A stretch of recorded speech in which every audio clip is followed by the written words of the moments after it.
Vous avez sûrement vu un film, une série ou joué à un jeu qui parle de virus informatiques ou de hack.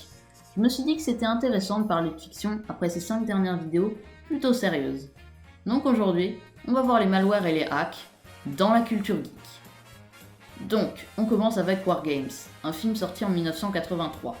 Oui, c'est plutôt vieux, mais ça reste un film génial.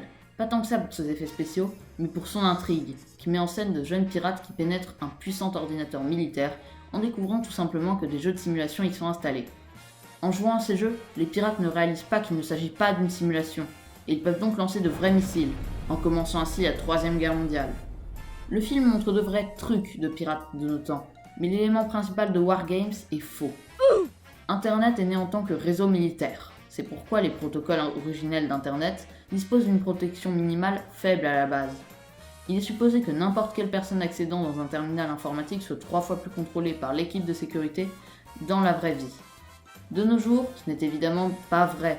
Heureusement, les militaires prêtent beaucoup d'attention à l'évolution d'Internet, et tous les systèmes militaires sont donc bouclés, totalement isolés d'Internet. Bon, passons aux séries, avec Mr. Robot. Elliot Alderson est un jeune informaticien vivant à New York, qui travaille en tant qu'ingénieur en sécurité informatique pour AllSafe Security.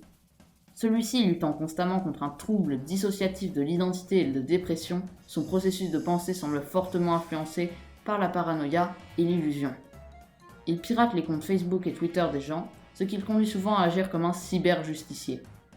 Elliot rencontre un jour Mr. Robot, un mystérieux anarchiste qui souhaite le recruter dans son groupe de hackers, connu sous le nom de F-Society, dont le nom complet est Fun Society. Un peu osé pour un groupe de hackers, mais on aime ça.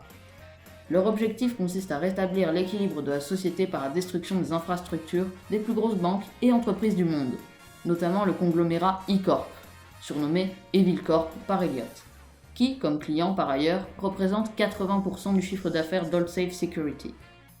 Pourquoi c'est génial ? Parce que c'est réaliste pour une fois. Le hacker ne lance pas de virus ou ne hack pas la NASA.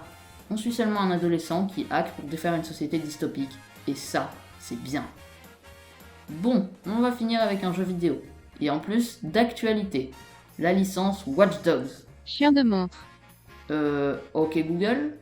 Bon, au moins si j'en parle, je pourrais mettre Xbox Series X dans les tags, et ça c'est cool.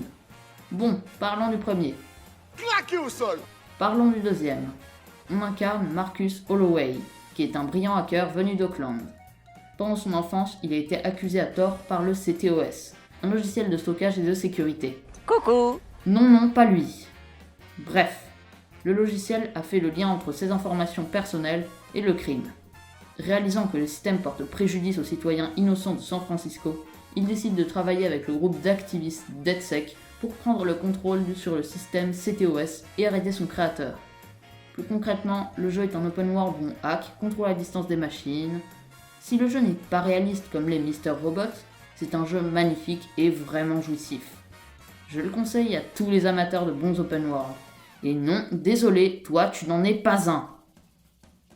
J'espère que cette vidéo vous aura plu. Je reprends les analyses.exe après cette vidéo. Et je vous laisse choisir totalement les malwares à analyser pour la prochaine analyse. Mon Discord est en description. Venez, on s'y amuse bien. Et sur ce, à plus!